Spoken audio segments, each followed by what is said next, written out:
Well, here we are again at All Art Production Studios, where we seek knowledge, share knowledge, and sustain knowledge. My name is Dwayne McKay. Today I have with me one of the baddest chefs in Milltown, Chef Lisa McKay. She's an award-winning chef, and she's also my wife. And what we're going to talk about today is her business, her 501c3 she started, what she does, how she sustained business, how she maintained business, and everything about this catering business. We're just going to go through her stories, just to be a part of a series of stories we're going to talk about with her. And first thing I want to ask her, Chef Lisa, when did you start this catering business? Well, actually, I started in 2008, really. 2007, when I was just dipping and dabbing and just working, not working, but just catering for our families, because, cooking for your family is like catering. It's so many of them. But actually, my first catering job was 𝗘𝗡𝗧𝗏𝗍𝗍 wedding, our niece. What year was that? 2008. 2008. Mm-hmm. Okay. How did you started cooking for the family, but what made 𝗘𝗡𝗧𝗏 choose you? Well, actually, when I learned how to cook, the food was good. I had all the equipment, and she just figured because I had everything and the food was good, she just figured I knew what I was going to be doing. And that was actually the start of my catering. After that, I did a baby shower, did bridal showers and things like that, and the business just fell in my lap, and I just went ahead and did it. Okay, now, just talking on the phone, Chef Lisa, and the microphone more. Okay. When you said you just did it, but you had some development process. You went to school. Check if you can show a picture of her in school. I think we got a picture of her in catering school or MATC and Culinary School. What made you decide to go to school? Well, number one, I didn't really know a whole lot about catering or cooking. I just did what I did and enjoyed doing it. And I just figured if I'm going to do this, I want to be legit. I want to see what I'm missing and how I can increase my skills. And I know that my knife skills wasn't all that because I never practiced them. So I ended up going to MATC in 2010, and I graduated 2013 for culinary arts, and then I went back and did the culinary management as well.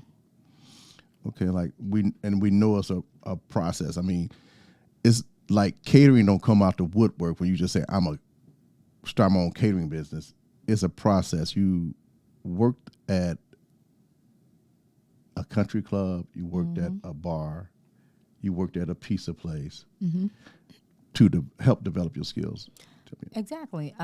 Like I said, I didn't grow up cooking, and so when I learned how to cook real good food, it was probably around in 2005, and then about time 2007 came, I was doing great as far as my skills, which I need polishing. But and then that's why I went to MATC, and then from MATC, I actually was still doing my catering just a little bit, not a whole lot. But I ended up going to 502. I think that was Garfield's 502, and they needed a chef to help things, and I needed a kitchen. So we just kind of like combined, and I had a kitchen where I was able to say I have my license, because you had to have a licensed kitchen to really do catering when you're doing it right. So I did that, and then when I was in school, we had to get so many credits. So I ended up working at the Ozaki Country Club under Chef Darwin, and that's where I think I gained the most skills. Just watching and doing. A lot of people think when you go to college they're going to teach you how to cook. No, you better know how to cook already. They help you increase your skills and things like that, but it's not necessarily helping you how to cook, teaching you how to cook. Well, it just gave you advantage. Develop. It gave you advantage. It's that some people come in there not knowing how to cook, but it just gave you advantage because you knew how to cook. Right? Well, you have to know how to cook if you're going to culinary school. They're not teaching you how to cook. Not in culinary, not in college. You can take some different classes, what we're going to be offering. And we'll talk about that later for the Culinary Education Program. But when you go to MATC, because you want to be a chef, you have to know how to cook already. Otherwise, you're going to be very lost. Jacob, did you bring that picture up with her in the culinary school?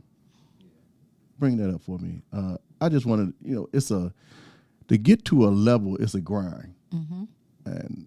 And school was, you had to learn what's some of the courses you had to take? Well, in the beginning, you still take your regular courses, your math, your science, English, and all that kind of stuff, your basic courses, and you can take those anywhere. And then you're going to be taking your labs. So you have to learn. You go to catering. You have to learn how to run a cafeteria, the things that they do in there, in all these different labs, and you go step by step. You still learn all your measurements and things like cooking measurements, sanitation, knife skills, which is a plus. I loved it because if I hadn't went, I would have never thought about things like that. Making sure that you're organizing your cooler the right way. Always the eggs are on the bottom, where you have to put your raw foods versus your cooked foods. Things that I never even thought about when I was kind of catering. But going to culinary school, it's a plus. It's a plus. I don't knock it. What do you think that you pulled out, Jacob? You can randomly show some food as we're talking of her events and stuff. What did you? So 2013, you graduated. 14, you basically was working at 502 𝗖𝗂𝗃𝗃 Country Club, and you're doing your own business, right? Right, and I was back at MATC for culinary management as well, because I wanted to grow my catering company, so I wanted to develop the management skills. So 2014, Culinary 𝗖𝗂𝗃𝗃 Country Club. Then you moved into the Art of Palmer building, Henry Palmer, yeah. Henry Palmer Lodge. It was 2014. And the reason I'm taking you through this process because everything is a puzzle and a process. You went there; it was a good connection. If we go back to the children camp, we have the lodge in there, Jacob, where the kids we had the first children camp at. But it shows the lodge and where you cooked at. I was trying to pull up some pictures of the kitchens that you worked at. You worked there. Actually, it was my kitchen. It was. Well, it was your kitchen. Yeah. It was your kitchen. I leased the kitchen there. Yeah. You leased the kitchen there. What did you pull out of the 𝗖𝗂𝗃𝗃 Country Club that's a part of your repertoire now? Because you're pulling stuff out everywhere. Okay. Everything. Like what? I based one thing I liked, and I'm like this with the 𝗖𝗂𝗃𝗃 Country Club because pretty much that's the only place I actually worked. But you the keep things showing that pictures, they Jacob. did at the country club is how I kind of like to do my business. How I pretty much developed, and I'm trying to think of. I'm trying to think. It's something that I always talk about at 𝗖𝗂𝗃𝗃 Country Club, but because of 𝗖𝗂𝗃𝗃 Country and what I was doing there and what I saw, I kind of took the things that they were doing and incorporate that in my own business because the quality, number one, the quality, and I loved it. We didn't cut no corners, and quality is very important to me. Not only just good food, but quality as well. And I took pretty much everything that I've done there and that I watched, I brought it over to Lisa McKay Catering because I knew this is exactly how I wanted to run my kitchen and how I wanted to run my business. Okay. Then from 2014, 𝗖𝗂𝗃𝗃 Country Club to that, you moved into Astor for a while. moved into the Astor for a couple months. That didn't work out. And then a couple months later, we ended up going over to Northcott, not even knowing where I was going to be, but I just know that I wasn't going to be at the Astor. And you talked to Mac Whittle. Right. And he said, you guys haven't seen my kitchen. So we looked at Northcott, and I fell in love. And it was a really nice little small kitchen. I'm like, it was perfect. They had prep tables. They had coolers and freezers, like everything that I needed. And we just needed to bring our things over, and we started working. And it was pretty clean too. We just had to do our little touches, but it was perfect. And I always thank God for my culinary travels, where He have taken me thus far. Now, with Northcott, you develop a pretty good relationship with them, because they not only do a lot of stuff for the community, which you share with doing stuff with the community, but it's just a lot of connections of where people, they recommended you a lot of people. And I like that because people recommend you when you show dedication. Exactly. Can you emphasize on that? Well, and that's what I being part of the Culinary Education Program. And when I was at MATC, we had our own culinary club and things like that. But I always tell the students, stop hopping, show some dedication. Me as a business owner, I want to hire people that's going to be with me, not just get a paycheck for 2 or 3 months and then want to leave. We got to have some kind of dedication and grow with the company. You never know where it's going to take you. And it's just, sometimes the pay is not always great, but it's the other things that will offset that. For me, with it, you did a lot of volunteer work in order to make connections. It was norm that you were going to get paid. It was just the connection that you made. Yeah, because I didn't always make any good money, but I didn't care because I had my darling husband that was picking up everything, that was doing everything. But it wasn't always about the pay. I met some great people when I was at MATC, and all I wanted to do was, I'm like, where's the culinary club? We didn't have a culinary club, but some of the students and the chef was telling me about the American Culinary Federation that we can join, which is a club. And when I joined that, I found out I was probably about probably the oldest. It wasn't that well. One of the youngest instead of the oldest. But I was 50. But I always wanted to volunteer and look and see what other people are doing. So I volunteered at the Ronald McDonald fundraiser that was being held at ICC. They do it every year, and they have been doing it for decades. I think probably about 30 or 40 years. And the chefs didn't even know who I was. It was just so weird. They were like, who is that girl? The young lady that's, doing all this stuff. And I'm like, I'm from MATC. They say, you are? Like, you one of us? And they was all happy. And I was too. But yeah, I'm like, yeah. And then from that day forward, they just took me under their wing. And I volunteered for a whole lot of different things. And a lot of chefs asked me to come and volunteer at their restaurants, which I was really happy because I like to see what other people are doing.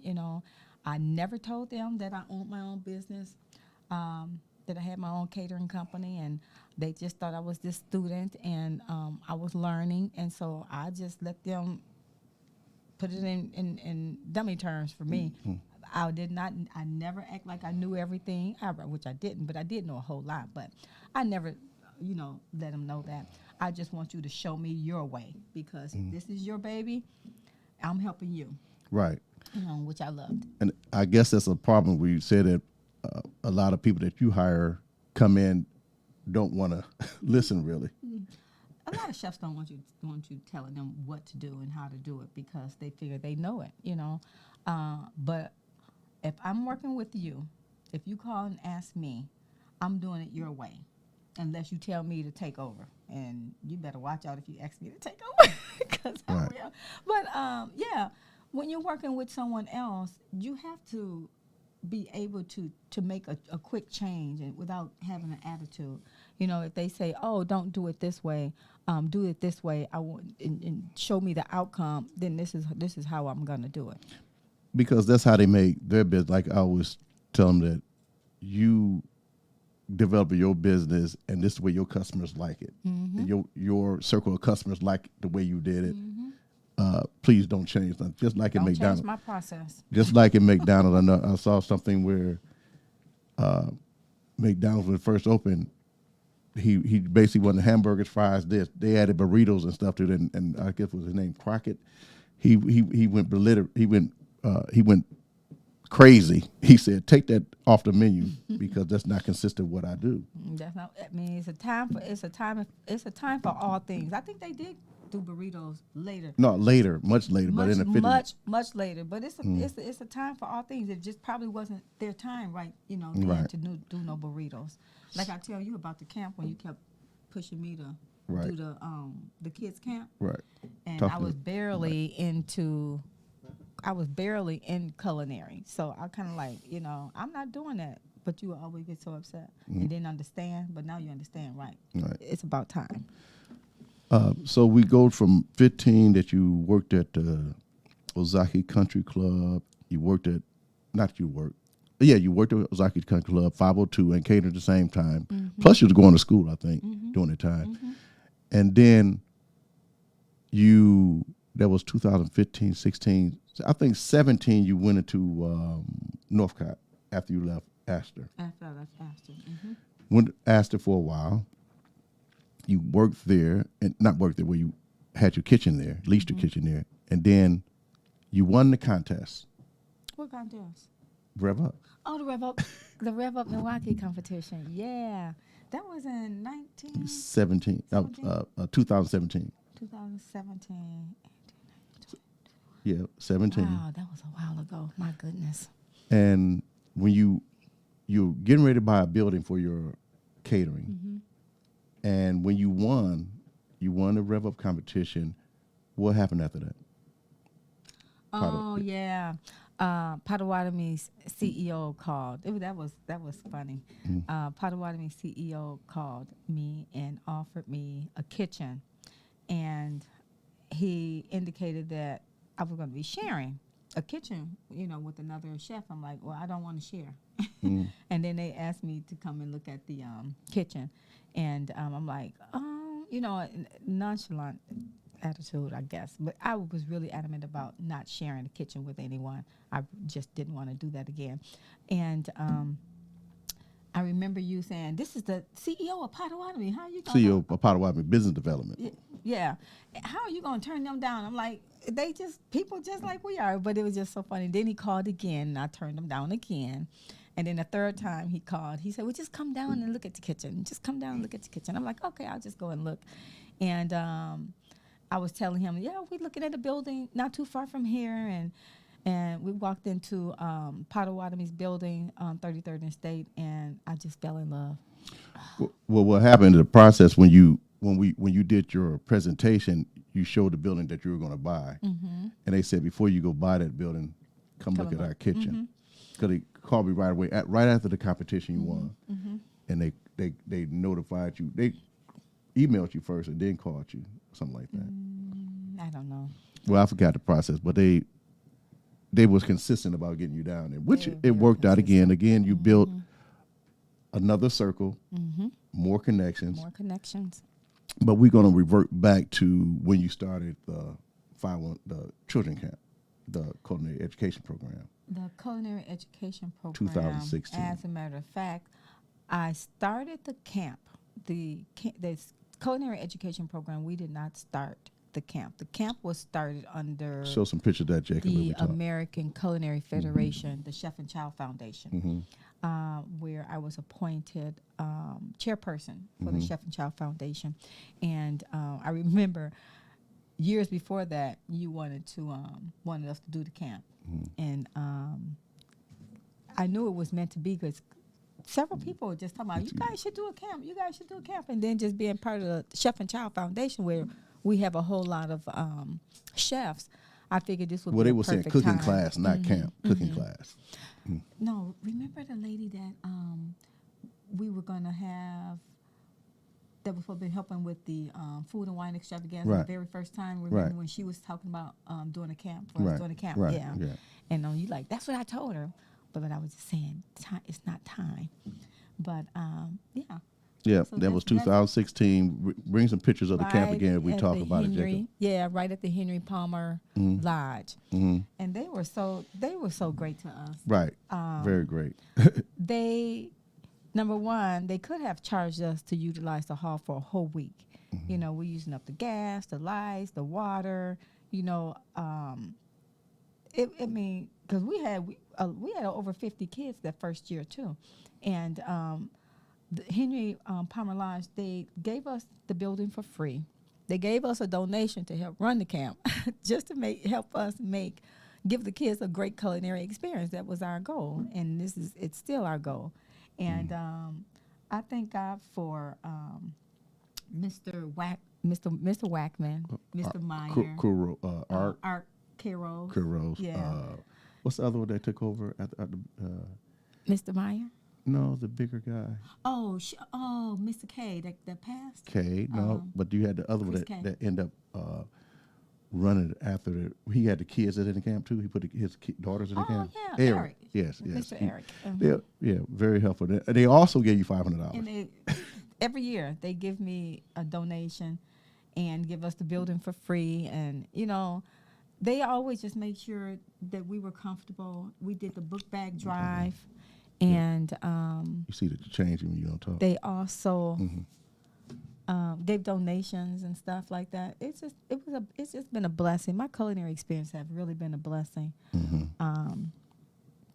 God really put some great people in our lives. Now, you started the camp I think we started because there was just so much going on with the kids stealing cars and just a lot of, like a crime wave in Milwaukee, where driving crazy. Said you said we're going to take some of these kids at an early age and try to change some of their minds. We wanted to plant a seed.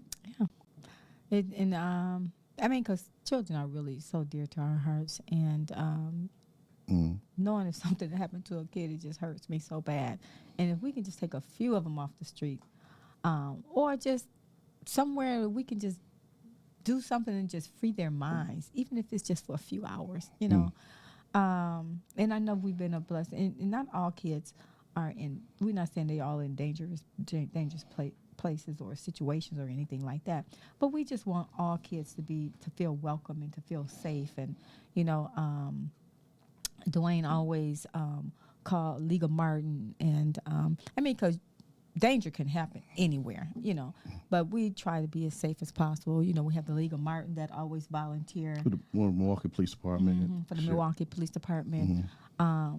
They volunteer their hours and come in and, you know, work with the kids. They cook with the kids right along with us. And, you know, just having them there just make us feel a little bit more secure, you know, and it's just so weird that these little kids, they know all about what goes on in the streets, what happens. They see the news and they hear their parents talking, remember?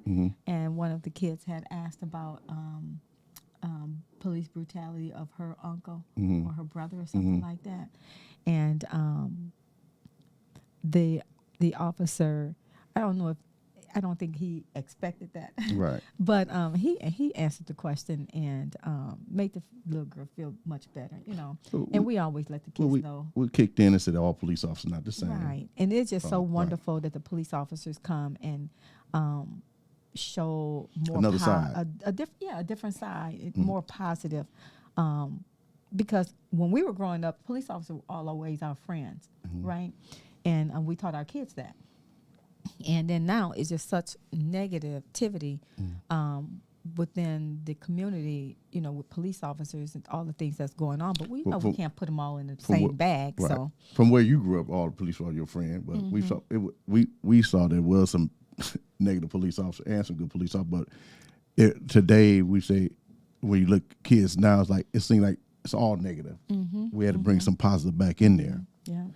So go from the camp, you you started without the 501c3, then you started the 501c3. Mm-hmm. Okay. Well, we had started, like I said, we started the camp up under the Chef and Child Foundation with ACF, and then ACF, they didn't have their nonprofit status, so we weren't able to get grants. So what I did, because they was moving too slow for me, when I want to do something, I want to do it, and when it's time to just move forward, I wanted to really give them a culinary experience. We needed some funds because for a long time we was doing everything out of our pockets, right. you know, and my funds were pretty low, and I'm like, we need some money.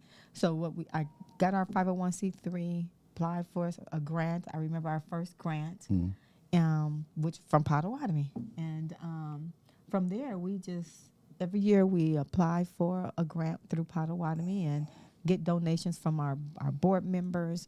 A lot of people that attends the food and wine extravaganza always give extra funds, you know, because people really believe in what we're doing and wants to be a blessing to these kids, you know. So and talk about the food and wine extravaganza and what is that about and what is it for? Well, the food and wine extravaganza is always held the first Saturday in June. And all the funds go towards our culinary education program, mainly the camp, our summer camp. We usually have like 10, 12 outstanding chefs that are just extravagant. I mean, just awesome, who spend their own money and take up their own time, and they host a chef table.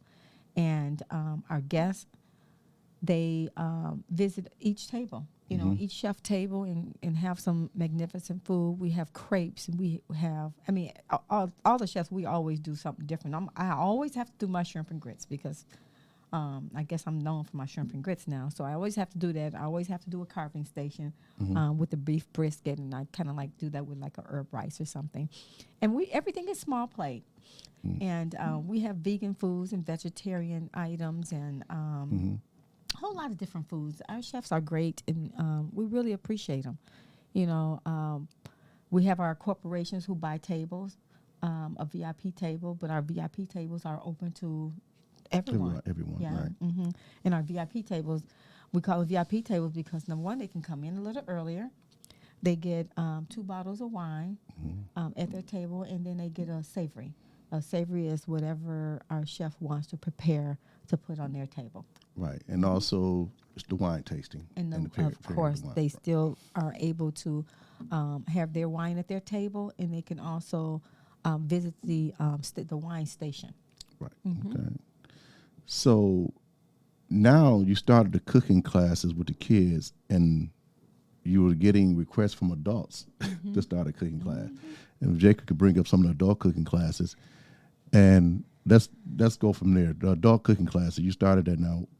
Tell me what that's about. Well, actually, the adult classes, whatever they want to do. I can host a class, or they can host a class. We've been our customers have been hosting classes. I know we did one with healthy heart eating with breast cancer, healthy cooking class with Aurora. One of the Milwaukee Bucks spokesperson, what's her name? Melody. She's Melanie, right there. yeah. So she hosted a class. Her and her mom hosted a class with all their friends and things like that. It's awesome. I mean, like a girls' night out.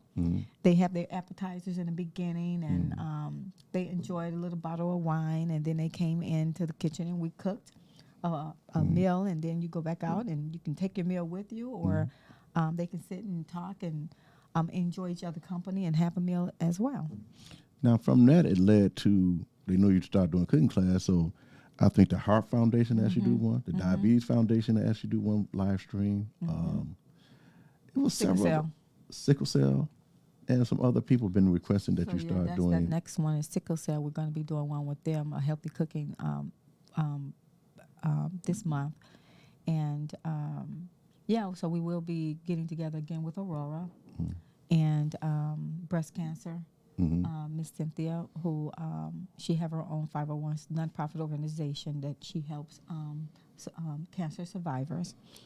So so our classes, we're going to be picking up and doing more classes, and that's where I know it's going to lead me.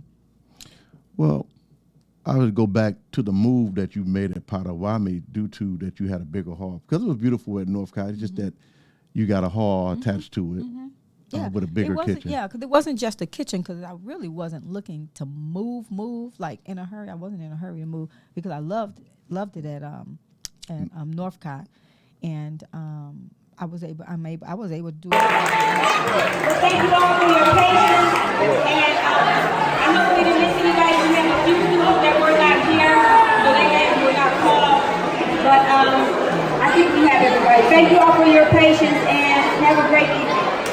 Oh, we gotta do raffle. We gotta do raffle.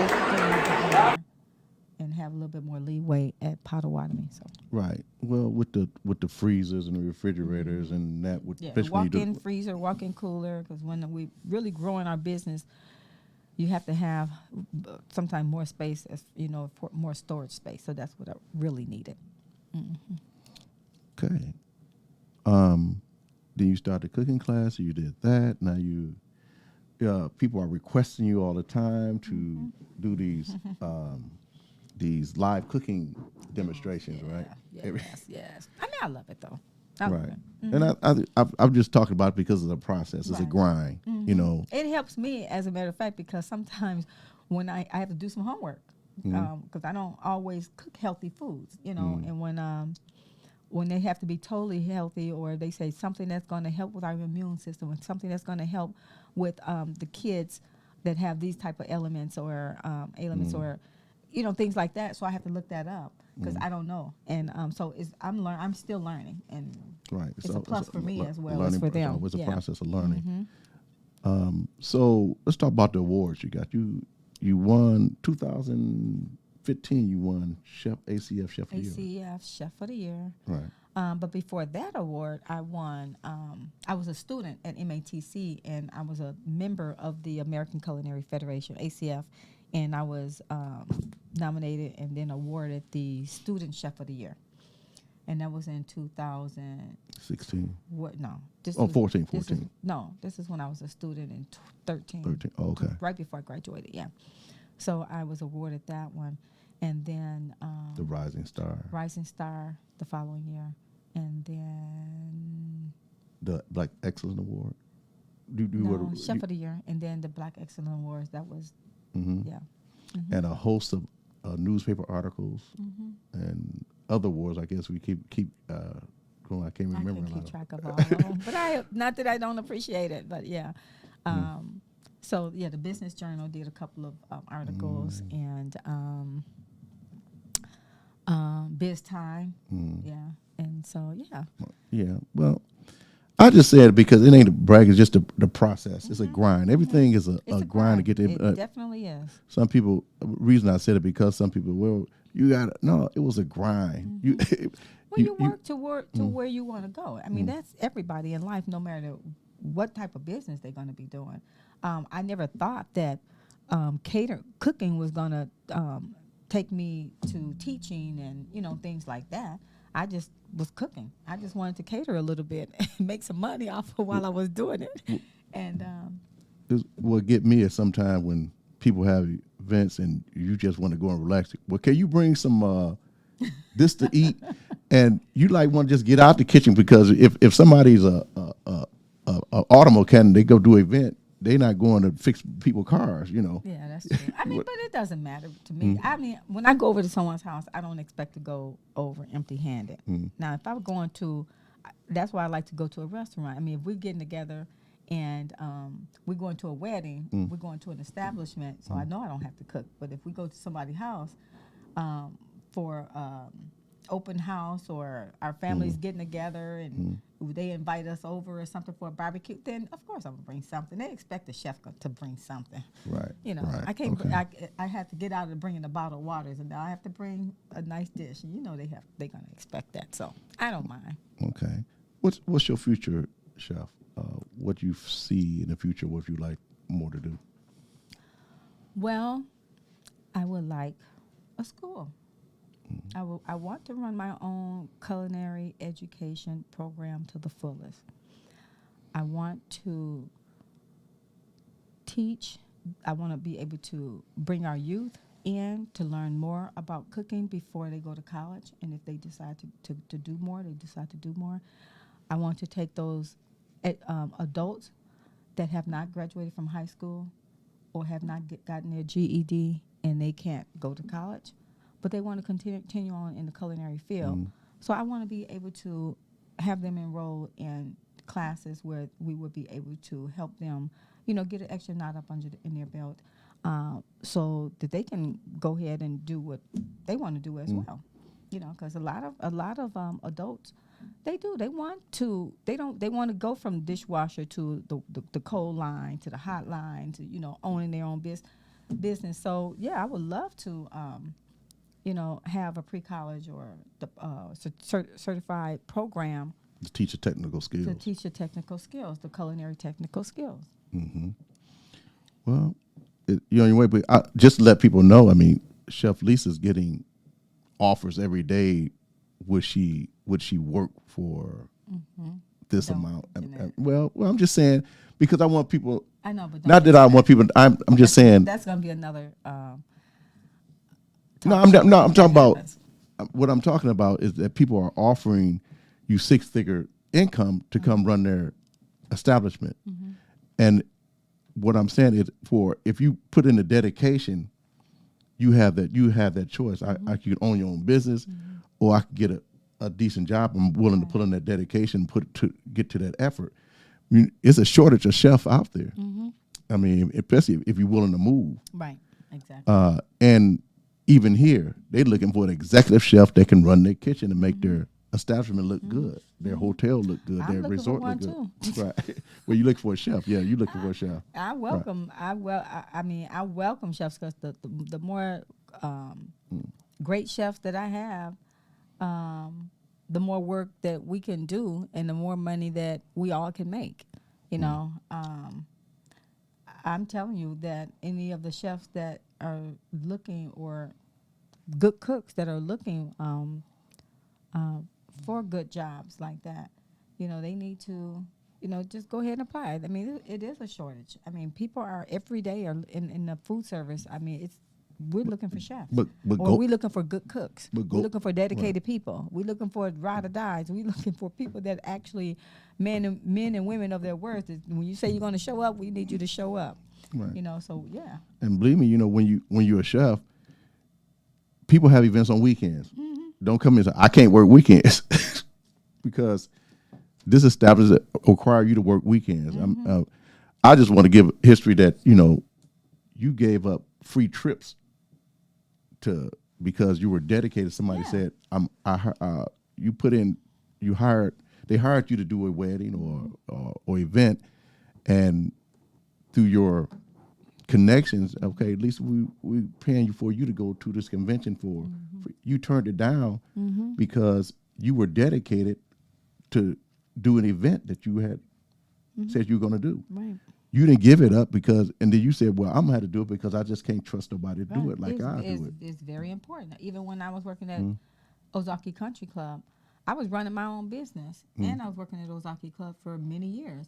I could have quit long time ago, because I was paying my chefs more than they were paying me. But I stayed several years, all the way up until I moved into my own building, in the Potawatomi building.